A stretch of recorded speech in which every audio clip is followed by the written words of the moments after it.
Let's dig in to first, Joe. All righty. Thanks so much for being on the show. Well, thanks for having me. I got your book here. Yeah, me too. I got your book here, The Big Fail. And I got to start off right out of the gate because I like to come out hot. So I'm just going to say this and you tell me what you think. Fauci, friend or foe? Neither. Yeah. My basic view on Fauci is he was an absolutist when he should have been humble about what we could and what we could not do and what we knew and what we did not know about the virus. And, that is the vibe I get from the book in its entirety. And what I can't understand, even though you address it, is why do we always make that same mistake with people in power? Why do our politicians, why do our scientists, why do the people who are supposed to have our best interests at heart, why do they have the inability to explain nuance and show a lack of absolutism? It's a good question. I think in Fauci's case, it's because he'd been doing this for so long. He'd been a hero first he'd been the villain, and then he was a hero during the AIDS crisis. And then he'd been through swine flu, Zika, Ebola, H1N1. He'd been through them all. Yeah. So, this was a different kind of virus that affected people in a different way. And I think that he thought that that his read on what should and should not be done was the right one, and that he'd been doing this for so long, he knew best. And in fact, we as a country would have been far better off if he had said, for instance, when he said, you don't have to wear masks very early on, if he'd said instead, look, we don't really know yet if masks are going to help or not. But right now, we don't have enough of them, so we got to preserve the ones we have for our healthcare workers. And then let's see as we proceed, and then there's all kinds of things like that along the way. And that, it caused people eventually to stop trusting the government. And I think, I'm not blaming this solely on Fauci, but to be sure. But I think it wound up harming our ability to mitigate the pandemic because people just started, at a certain point, they started to let the public health advice go in one ear and out the other. Yeah, absolutely. And I actually wrote down a quote from the book. You say, somebody, I don't remember who mentioned this, but if we use the term pandemic, people are going to freak out. Somebody's a high-ranking official. And I feel like that's one of the frustrations with people is that the government's place to determine what behaviors we will do, how we will behave if they give us honest information.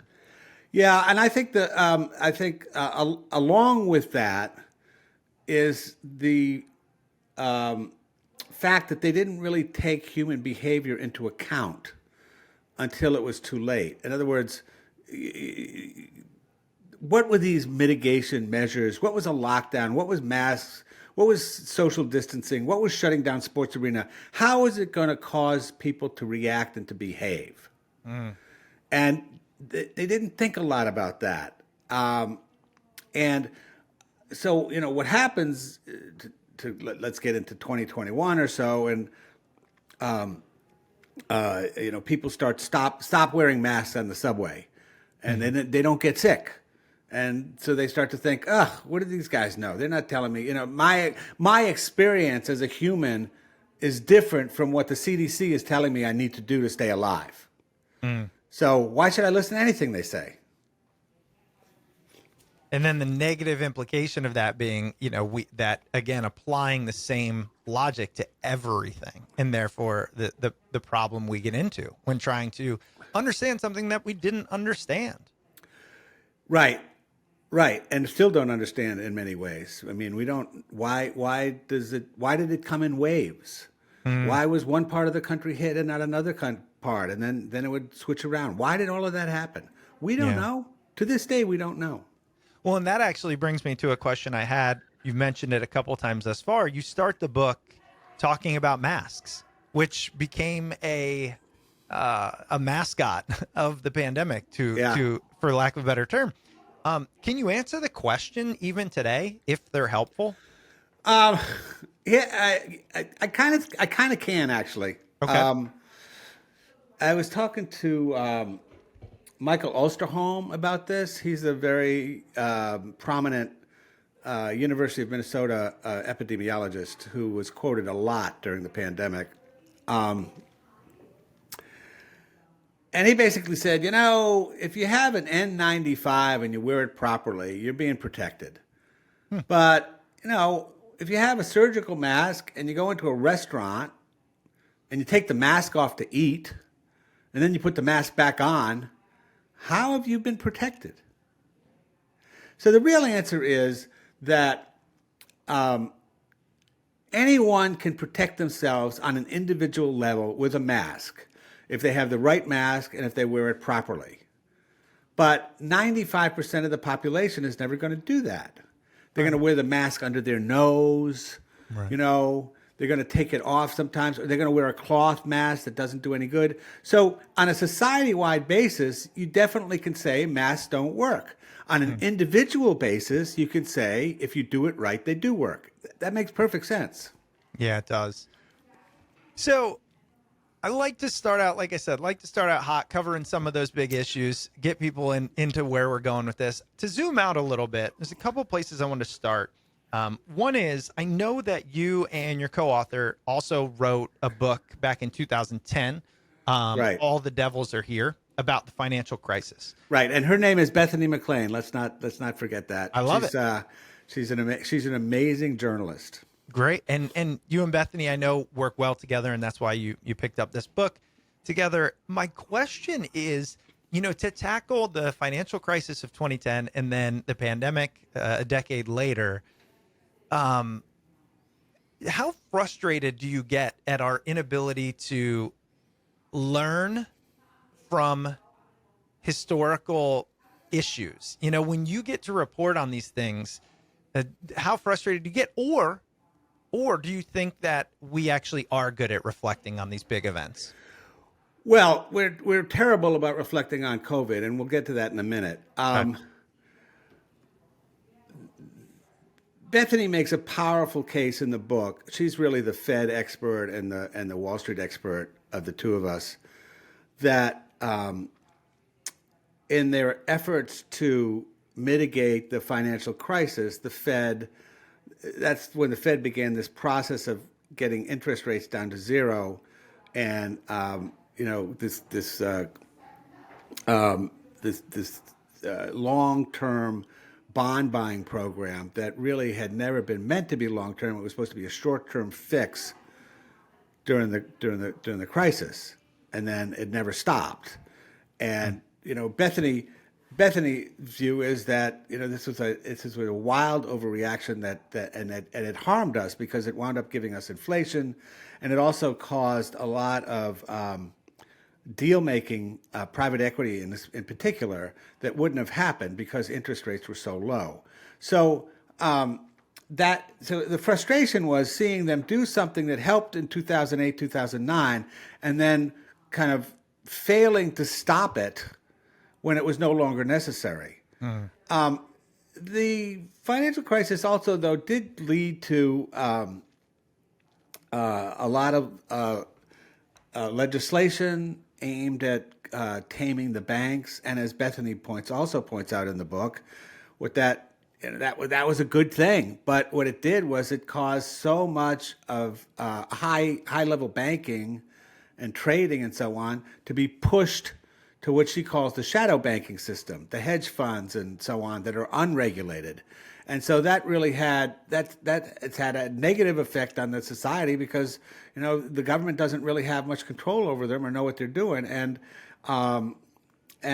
they have had several crises, including one leading up to COVID. So yeah, that is frustrating. And this one, the one thing they did after the financial crisis that made a lot of sense was they had a commission to try and figure out what went wrong. And for the most part, it worked very well. And we've had that historically in this country. We had it when the Challenger exploded. We had it actually after the crash of when was it? Why am I blanking on this? The crash of 2029 that led to the Depression. We have historically had commissions that tried to figure out what went wrong and try to figure out how to avoid it happening again. In this case, we haven't had that. And we're probably not going to have it because the country is so polarized over these issues. If you put 5 Republicans and 5 Democrats on a commission, the Democrats will all say lockdowns saved lives, and the Republicans will all say lockdowns hurt the economy and didn't save any lives.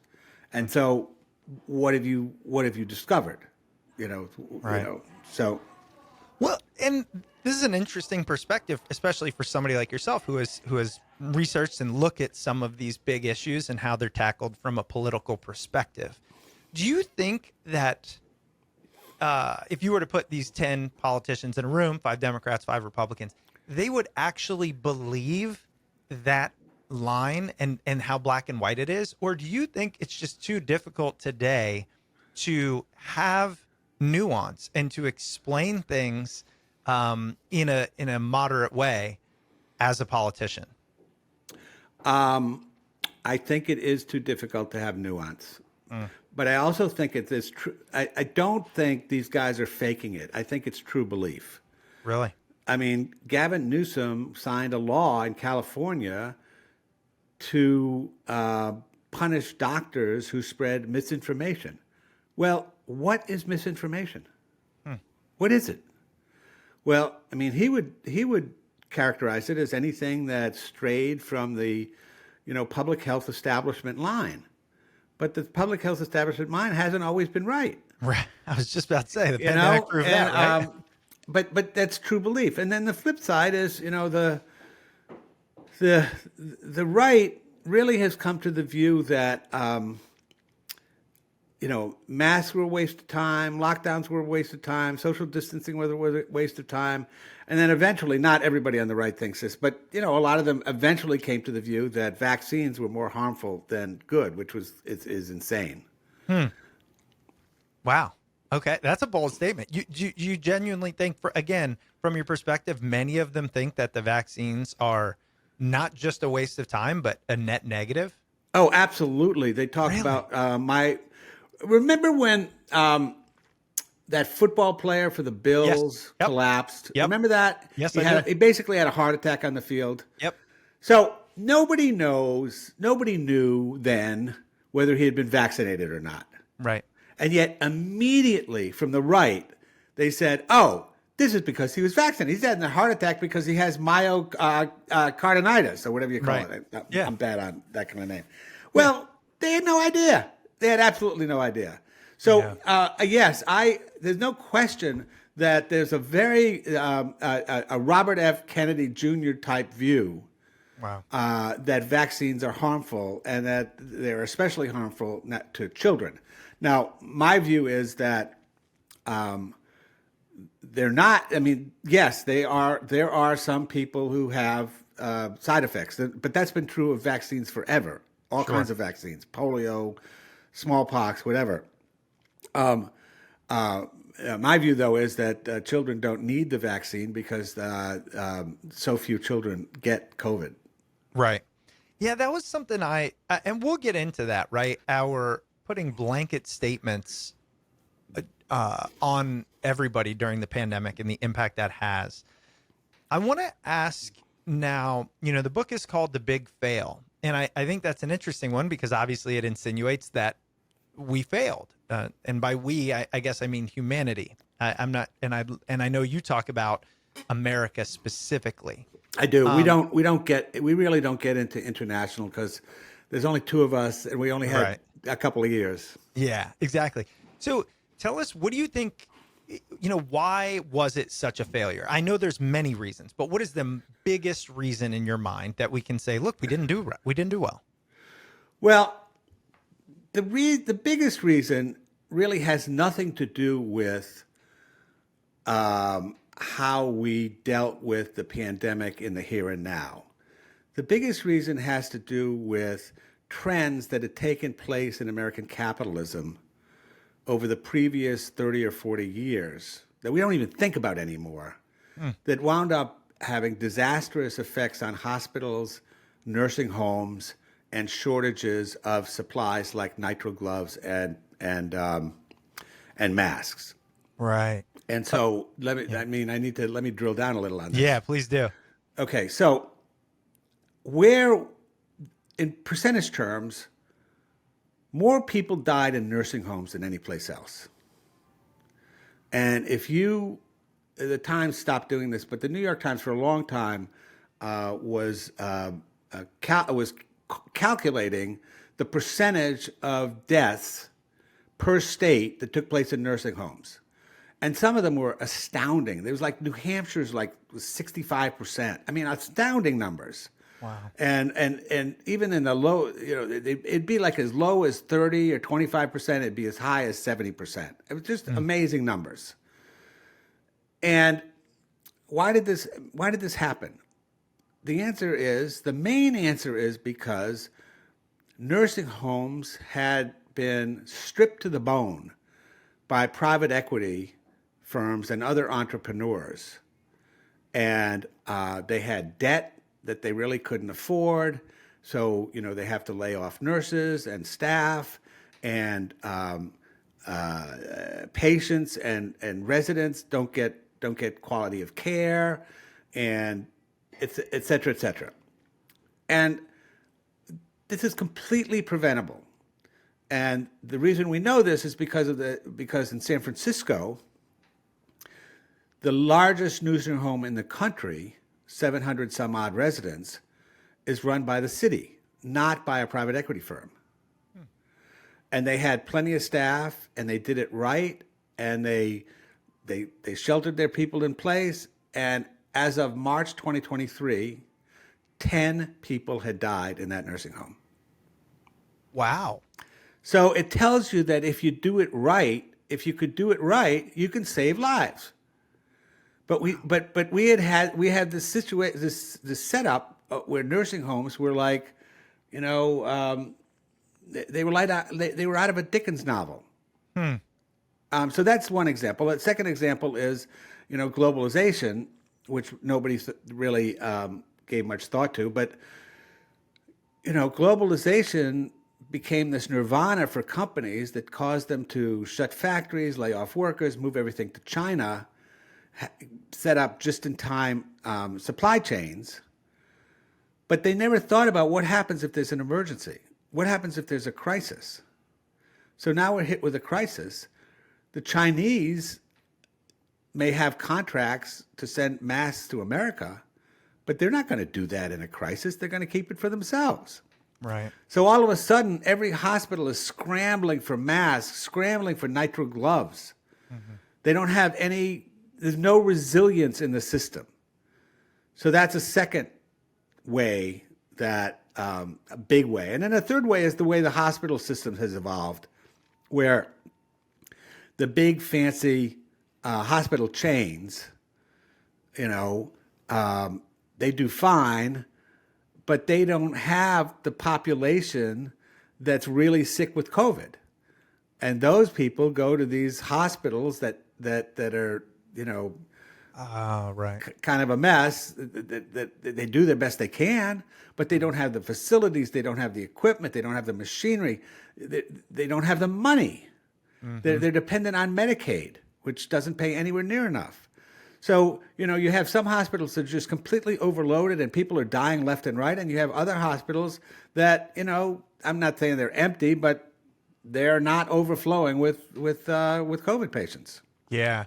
Those are three great examples. And I'm glad you brought those up. I want to dig into some because, anybody who listens with regularity knows that I have left leaning, but I'm definitely not a zealot or anything like that. And oftentimes, let's take the nursing home example. I get stuck in the middle because, if it's not for capitalism, we don't get some of the innovation. I live near Washington, D.C. The government is highly wasteful and inefficient. So privatizing something versus making it public, I don't know. But in this instance, it worked. What made the difference there in the San Francisco one? Or why were Well, they able to? I mean, were they yeah. efficient? No, it had nothing to do with. Well, I'm sure they were. They paid their staff enough so they didn't have a huge turnover. Okay. You know, they they were able to lock people down. They were able to take care of the patients. Wow. So the staff could be tested to see if they had COVID. They don't have COVID. They come in. They test. They test all the patients. You know, they're not. One thing that happened is people would die in the other nursing homes. They would need to fill a bed to make money. Oh. You know, and so somebody else would come in new. They'd get sick or they'd spread it or whatever. And so in San Francisco, that didn't happen. It had a very stable population as well. So you're right about the government being inefficient. And the way I think about it is that in the case of nursing homes and hospitals, if you're going to have a private system, a capitalist system, you got to set the right rules.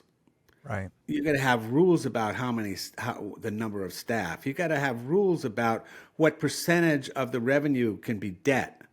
I mean, what really offends me is the way private equity firms raped and pillaged nursing homes. Yeah. For their own benefit, put it in their pocket, and then they walk away. Yeah. You know, and did they step up during the pandemic? A few of them did, but most of them didn't. Right. And honestly, I came to the view by the end of the book that private equity should not be allowed into the healthcare system.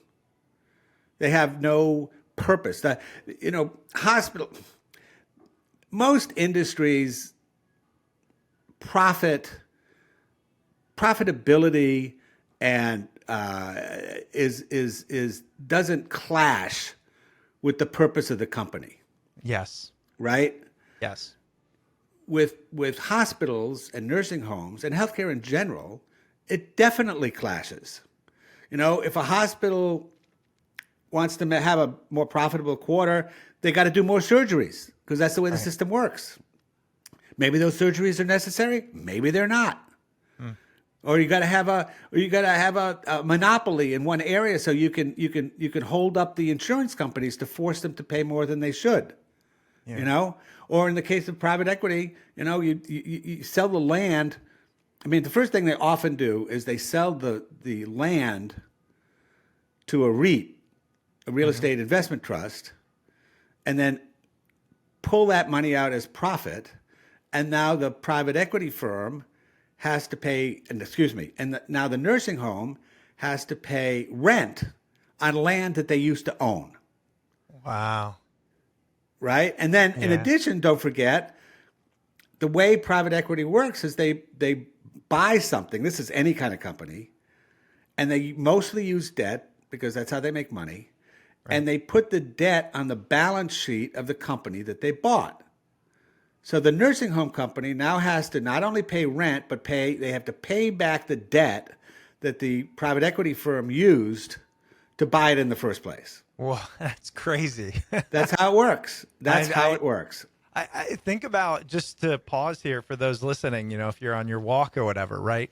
You are a company, you know, somebody started you, whatever, you own the land you're on, you've inevitably made money off the land because that's been the case for decades. If you look at a long enough time period, somebody buys you out and then they turn around, they take that profit from the land purchase, they saddle the company itself with the debt, and then you have to repay that along with the bills and investors and the right. And then of course every year the REIT raises the rent, so you have to pay more. That's crazy. But it's a terrible. I mean, it's just to me it's unconscionable. It is. Well, and when I was reading your book and I'm going through and you talk about the healthcare system, because it's not just nursing homes, but hospitals, as you mentioned, I just had a virtual appointment with the doctor. And she said, "Why didn't you go to your primary care physician for this?" And I said, "Because I called him. They said it would take 3 weeks, which is absurd." And Right. she goes, "3 weeks is nothing. I hear from people that can't get in for 3 months." Yeah. And she explained to me, due to the pandemic, and this is why I'm telling this story, I'd love your perspective on it, that highly due to the pandemic, they also knew there was going to be a physician shortage prior to the pandemic. It's at a breaking point. Right. The nursing shortage is even worse, actually. Is it? Nurses, one thing that happened in the pandemic is that nurses just got ground down. They Yeah. just, and this is the thing that's killed them. You're in a pandemic, right? So suddenly you can't do those extra surgeries, right? You can't make that extra money. Right. So what's their response? They start laying off nurses in the middle of a pandemic. Wow. That happened all over the country, all over the country. And it's just, it's another one of those things. They care about their bottom line, and patient care is secondary. They will never admit that, but it's true. And so, again, this gets to the big picture of why we failed was because we had a healthcare system that was not set up to succeed in an emergency. So, if you look at that, do you see any? I mean, do you see not just an end in sight, but this is going to happen again in some context? Will we take any of these lessons forward? I don't know. Yeah. I think that in the case of globalization, things are actually changing, because it turns out in the end it wasn't just PPE and nitrile gloves that was short, but eventually we had a shortage of semiconductors. We had all kinds of shortages. I mean, really serious shortages of what's the drug? Adderall. We can't get any Adderall. There's a huge Adderall shortage in America. There's just all kinds of things like that. And what you are seeing is a lot of talk, at least, about pulling back a little bit on globalization so that we make more things at home. That's certainly something the Biden administration is pushing for. But the flip side of that, it means that things will cost a little more. Now, countries like Germany is a really good example. They accept that price, and in return, their workers have a lot more say than our workers do in how companies are run. They usually have the head of the union. Their unions are on the board of the companies and so on. So they have a different. They have a different system. Would the hospital system change? No, but the nursing home system might change. Here's the other thing, though: the next pandemic might not hit the elderly; it might hit children. Right. Exactly. You just don't know. Yep. And I mean, in this pandemic, it took a while for people to figure out that children were relatively safe Yep. from the pandemic. Even when they got it, most of the time it was asymptomatic. Yep. So the influenza pandemic of the 1918, it killed kids, it killed middle class people, it killed elderly people, middle aged people, elderly people. It was indiscriminate. This pandemic was a lot more discriminating. The older you got, the more likely you were to go to the hospital or to die. The younger you were, the less likely, which gets into all these issues about how the public health establishment explained all this to the public, and the ramifications of that. Yeah. Well, and there's a couple of areas you highlight specifically, and we've talked about some. Another one you focus on is the education system, Yeah. and the impact it had on that. Tell us what you learned there. Okay. Well, let me preface this by saying that when the pandemic first hit New York in mid-March 2020, nobody really knew for sure how bad it would be for kids or anybody. So it made sense, really, to shut everything, to shut the schools down for a while, just get this all sorted out. But by the summer of 2020, it was pretty clear, and it became pretty clear that the children were largely unaffected, and that, I mean, it was geometric. I mean, the chances of an elderly person dying of COVID was like 1,000 times more than a 5-year-old. So, people started calling for schools to be reopened. Some people. This was, resisted mightily by the teachers union, and in the big cities like New York, Chicago, L.A., they didn't open for a very long time. And this was incredibly damaging to disadvantaged kids who lived in public school. Who went to public school. They not only missed out on learning, but schools there were free meals that schools hand out. There were social aspects of school that are important for kids who lived in dangerous neighborhoods. Schools were a safe place to be. They had a lot of the failure to reopen schools was tragic. There are still like 300,000 kids nationwide who basically dropped out of school during COVID and have never rejoined the school system. Wow. That's a lot of kids. And for this, I believe at least part of the blame belongs to the public health establishment. This is where you were talking about nuance and the lack of nuance. This is where they should have been telegraphing loud and clear the distinction between an elderly person and a 5-year-old or a 6-year-old or a 10-year-old. And they should have been illustrating to parents what the risks were versus what the upside was of going to school. And, my ultimate view is that of all the things that went wrong during COVID, the closings of schools and the inability to reopen many of them for such a long time was just the single most tragic aspect of the whole thing. Yeah, and I think what you mentioned up front is important because I remember I've got young kids, and I had young kids, obviously, during the pandemic. And I remember thinking, I'm not sending them to school initially. I remember being absolutely terrified of the pandemic for them. But to your point, once we got that data, so it would have been the fall of 2020. Probably a little earlier than that, probably more like August or so. Yeah, there you go. Yeah, late summer, exactly when the school year was starting. We put my son into a private school that was in person, and he went all year. And I think this highlights two things, and I want to ask you. My wife is also a teacher, and so she went from the public school system to the private school system during this time.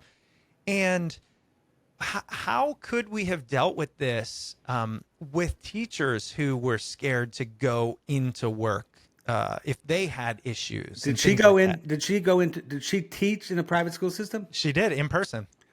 Well, so I had a very similar situation. I had a fourth grader in public school in New York City, and it was a shit show. March, April, May, June. And I can't blame the teacher. She had 2 little kids herself. She was trying to take care of. She didn't have time to teach us. Nope. Teach them. So I put them in private school. All the teachers went every day. They all wore masks. They all had, they had proper ventilation. They had cohorts, so no one in the 6th grade had any dealings with anybody in the 7th grade or the 5th grade. They were one cohort with their teachers were a cohort. And they did have some COVID, but very nothing to be worried about.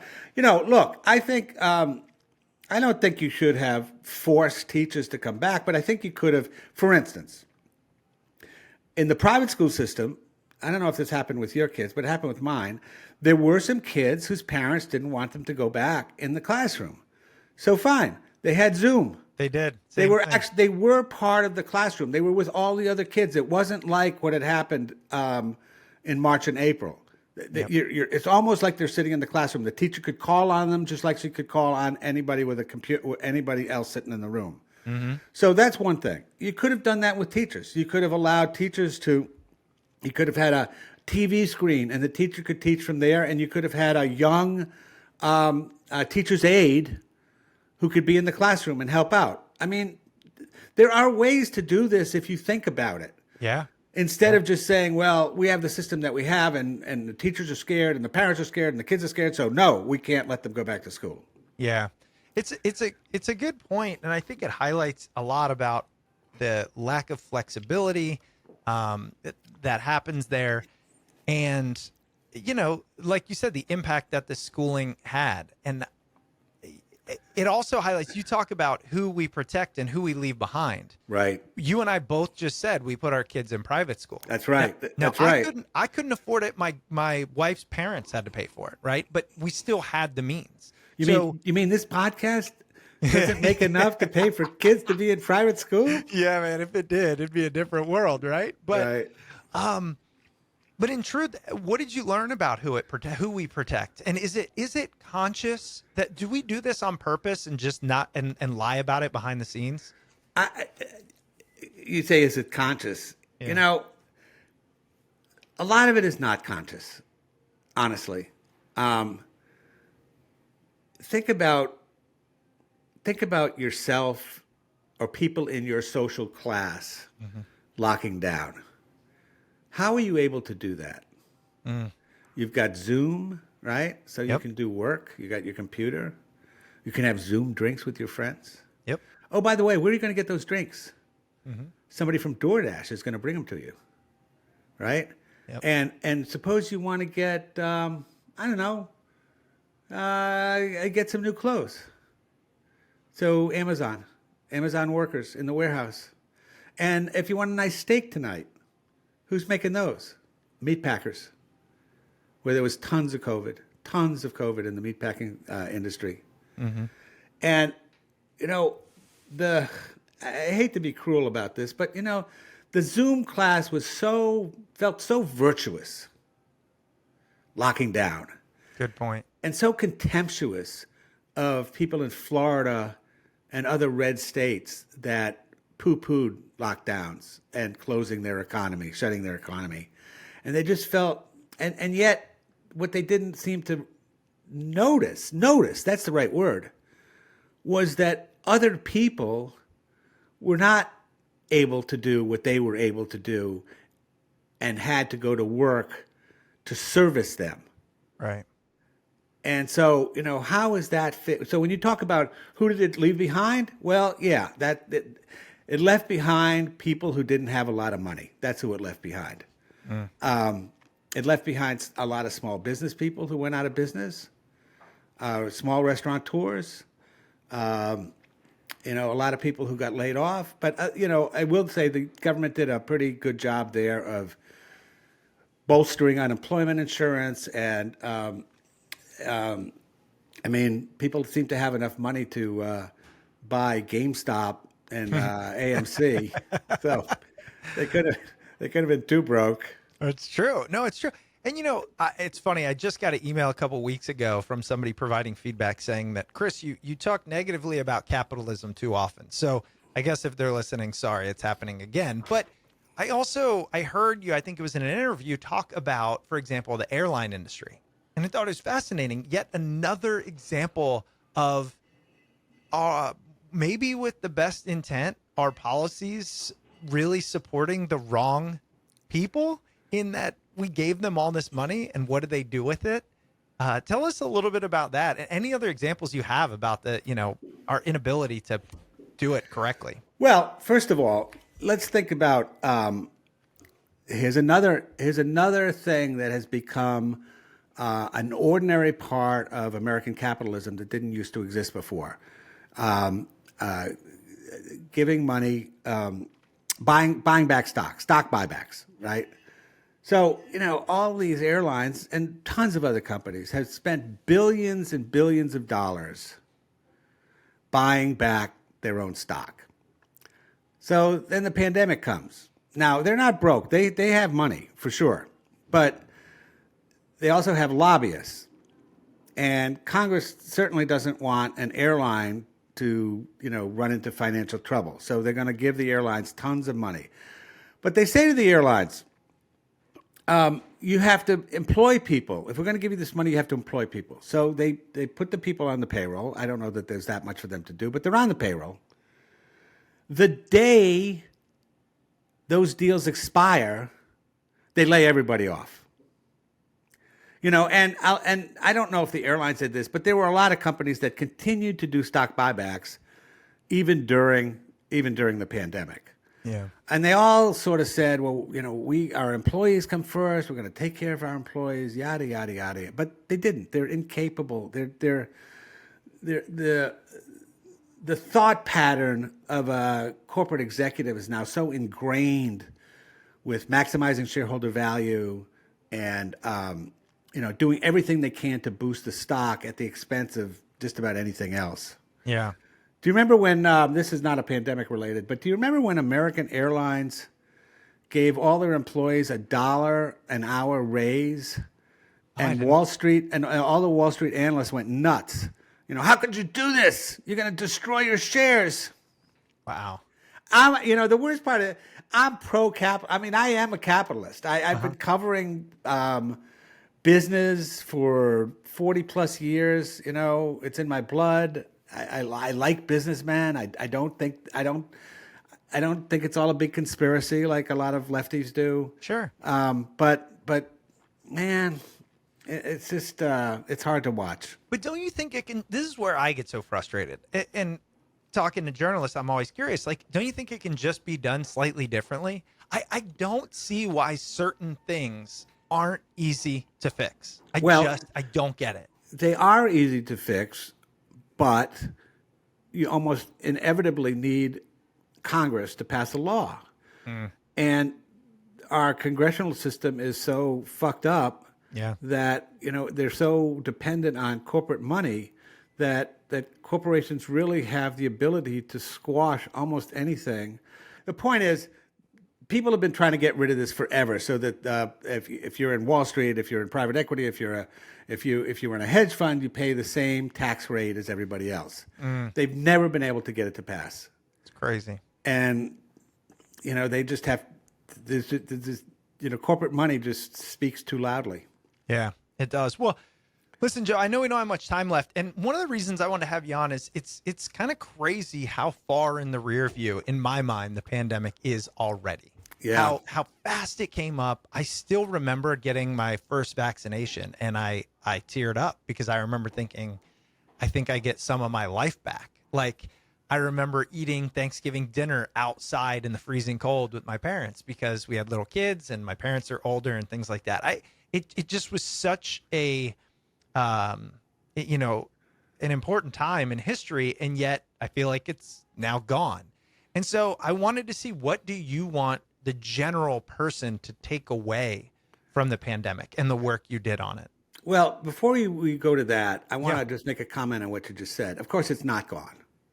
Right. Of course. But it's been normalized. There you go.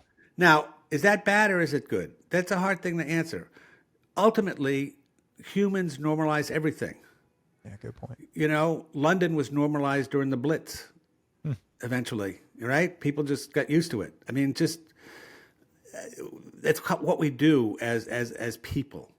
So I think that if there were another pandemic, I think we would treat it very differently. I think unless it was killing like 20% of the population, I think we would deal with it in a less panicky way. Now, whether that's good or bad, I tend to think it's good, but that's me.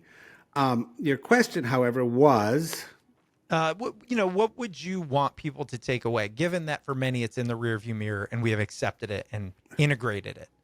Well, I think the main thing that I would want people to take away is how sad it is that we were so polarized that we could never discuss what worked and what didn't, and we could never listen to each other about, did the vaccines work? What was the rate of problems? Have respect for each other's decisions instead of, seeing people on the beach in Jacksonville and saying, hashtag Florida morons, Yeah. and the people in Florida and other red states feeling equally contemptuous of people in the blue states, saying, why are they locking down? Why do they have a mask? They're such idiots. Yeah. I realize that this is true of our politics and other parts of our society, but working on this book and even living through COVID, this is what really hit me, is like, I wrote we had an excerpt of the book in New York Magazine, and it got a fair amount of attention, especially on Twitter. And I got some comments that said, doesn't it bother you that all the people who were praising your article are right wingers? And I said,